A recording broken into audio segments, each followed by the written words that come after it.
how to install Reduxio Store app for VMware vSphere version 2.0 on vCenter appliance. In this video, I will demonstrate how to install the Reduxio Store app for VMware vSphere version 2.0. First, change the default vCenter shell to bash by typing the following command.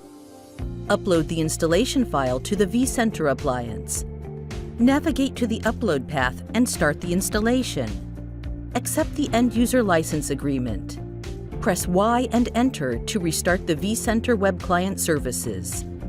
Enter the vCenter port number or accept the default one. Enter the preferred port for Reduxio Store app and provide the administrator username and password for connecting to the vCenter service. To make sure that the installation completed successfully, look for the Reduxio storage icon under Home menu in vSphere Web Client. Once installed, vSphere users can backdate a single VM or an entire data store and easily manage their Reduxio storage. For more Reduxio videos, check out our website or subscribe to our YouTube channel. Thank you for listening.